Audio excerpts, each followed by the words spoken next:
Kisruh sekarang ini yang muncul di Indonesia, bagi orang yang menelusuri hadis-hadis akhir zaman tidak merasa aneh. Emang bener kok, ini udah saatnya. Apalagi dengan keadaan Timur Tengah yang makin ke ujung makin gak karu-karuan. Bagi yang mempelajari hadis-hadis akhir zaman, semakin terang peta politik dunia dan akhir zaman ini. Ada yang mungkin bertanya, Ustaz, apa benar nih kita nih di akhir zaman? Kayaknya perasaan masih lama deh. Kan gitu? Saya juga maunya kayak gitu, Pak. Maunya masih lama, karena saya pengen punya cucu. Saya ingin ngelihat anak-anak laki-laki saya berdiri, tumbuh menjadi ulama-ulama dan mujahid akhir zaman. Ini cita-cita. Tapi ibarat jam yang sedang berputar, mau nggak maunya saya, suka nggak sukanya saya, jam itu terus berputar, ya, menuju ke arah waktu sudah mau terbit matahari. Kita ini sedang malam loh, Pak. Lepas syuruk matahari terbit. Nah sekarang kita ini sudah di waktu fajar. Kaum muslimin, hamba-hamba Allah yang kami muliakan, akramani wa iyyakumullah. Baik, saya ingin menentukan dan mendudukkan posisi kita, keberadaan kita sekarang ini untuk akhir zaman itu sebenarnya sedang di mana. Rasulullah Shallallahu Alaihi Wasallam menceritakan tentang akhir zaman itu di hadapan para sahabat dari sejak lepas sholat subuh sampai masuk waktu zuhur. Masya Allah, hanya azan zuhur yang menjadikan Nabi berhenti ceramah. Apa kata sahabat? Tidak seorang pun di antara kami yang meninggalkan majelis beliau. Yang disampaikan oleh Nabi seharian itu adalah apa yang dulu pernah terjadi dan apa-apa yang nanti di akhir zaman akan terjadi. Menceritakan lengkap apa yang akan terjadi. Dan subhanallah, cerita Nabi itu terjadinya di zaman kita loh semua, Pak. Nanti saya akan bacakan kepada Bapak Ibu yang membuat Bapak Ibu menjadi beda cara pandangnya terhadap dunia.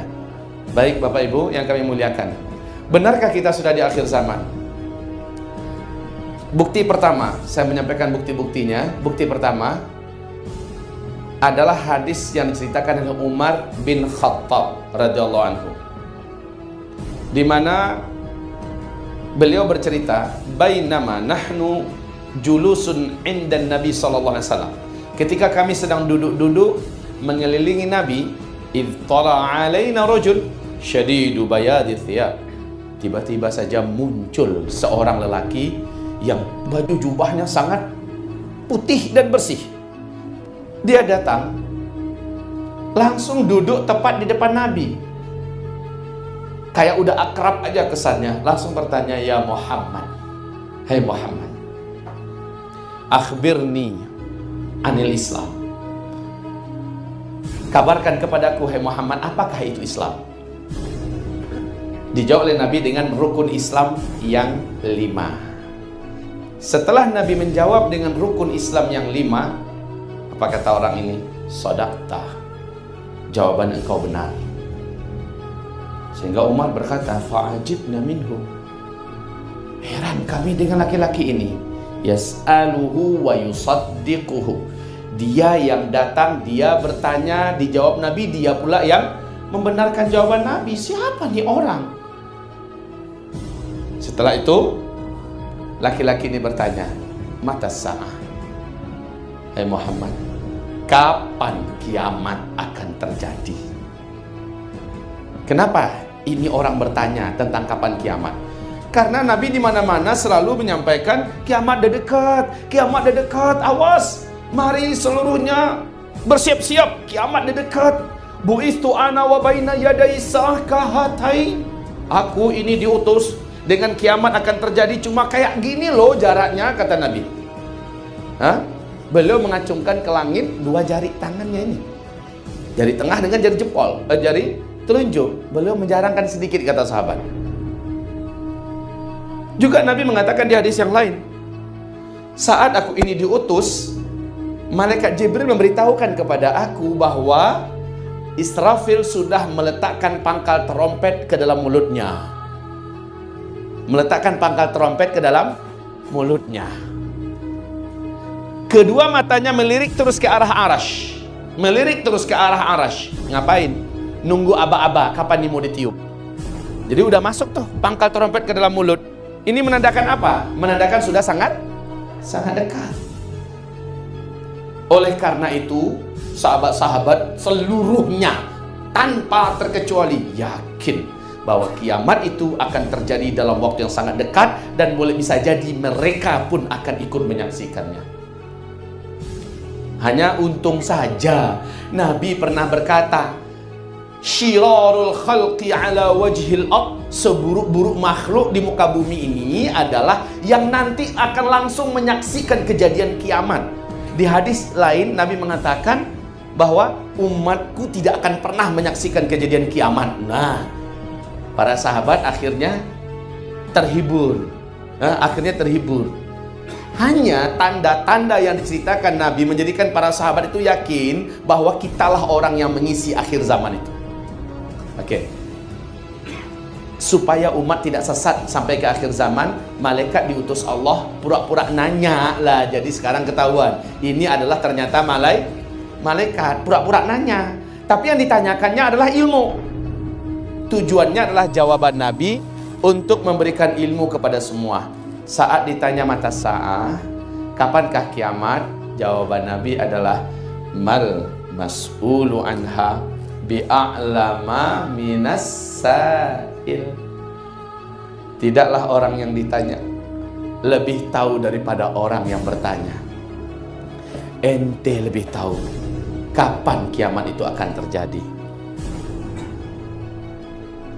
Ini pesanan sangat kuat ini. Pesanan ini dalam unsur akidah ini sangat kuat. Secara tidak langsung, dan ini akhirnya para ulama bisa menangkap pesan ini, bahwa ilmu tentang kiamat tidak ada satupun di bumi ini yang tahu kapan tepatnya kiamat itu. Jadi Bapak Ibu, kalau ada yang berani meramalkan kiamat, akidah kita selaku umat ahlus sunnah wal jamaah wajib menolak, menentang mentah-mentah. Ya, kita wajib menolak mentah-mentah. Siapapun orangnya, sakti mandaguna, karamahnya masya Allah, tidak basah oleh air, tidak terbakar oleh api. Dari sini ke Makkah cukup 1 detik. Al-Quran jangan ditanya, seluruh hadis dan kitab-kitab apapun dalam kepalanya semua. Kayak apa tuh, sumber data, sumber informasi dunia itu ada dalam kepalanya. Pokoknya udah luar biasa dah. Jenggotnya juga minta ampun dari sini sampai ke Padang. Kalau dia ngomong bisa keluar petir dari mulutnya. Seandainya demikian halnya, lalu dia berani mengatakan kapan kiamat akan terjadi, wajib kita sepakat menolak. Karena tentang kapan kiamat Allah sendiri menyebutkan dalam Al-Quran. Yas'alunaka 'anis sa'ah. Mereka bertanya kepada engkau, hai Muhammad, tentang kiamat. Ayyana mursaha, kapankah kiamat itu akan terjadi? Ila rabbika muntahaha. Katakan pada mereka semua, Allah saja yang tahu kapan kiamat itu. Innama anta munziru may yakhshaha. Engkau hai Muhammad cukup pemberi kabar petakut bahwa kiamat itu pasti terjadi dan udah amat dekat. Begitu saja. Oke, setelah Nabi menjawab begitu, laki-laki ini bertanya, akhbirni an amaratiha. Kabarkan kepadaku tentang tanda-tandanya. Ciri-ciri bahwa kiamat itu sudah sangat dekat apa? Saat ditanya begitu, nah Nabi berkata, ini gue banget. Kalau ini pertanyaan ente, saya bisa menjawabnya. Jawaban Nabi dalam hadis ini simple, tetapi ini mengejutkan kita bak tegangan listrik. Apa jawaban Nabi? Antalidal amatu rabataha wa antaral hufatal uratal alata ri'a asyah yatatawaluna fil bunyan. Tanda kiamat sudah sangat dekat adalah jika engkau menemukan suatu zaman, orang yang hidup pada zaman itu sebelumnya mereka kere-kere, miskin-miskin. Mereka adalah para penggembala ternak, saking miskinnya tidak beralas kaki, nggak sanggup beli sendal, saking miskinnya. telanjang dada, nggak punya pakaian yang cukup. Yatatawaluna fil bunyan, tiba-tiba saja mereka menjadi kaya raya dan berkuasa. Lalu mereka berlomba-lomba membangun gedung-gedung yang tinggi. Jika zaman itu sudah engkau temukan, awas ya, kalimat hadis yang kalimat terakhir ini nggak ada, hanya mafhum yang dapat ditimba dari hadis ini. Jika zaman itu sudah ditemukan, maka jarak masa antara engkau dengan kiamat sudah sangat dekat. Setelah Nabi menjawab demikian, laki-laki tadi langsung berdiri dan pergi.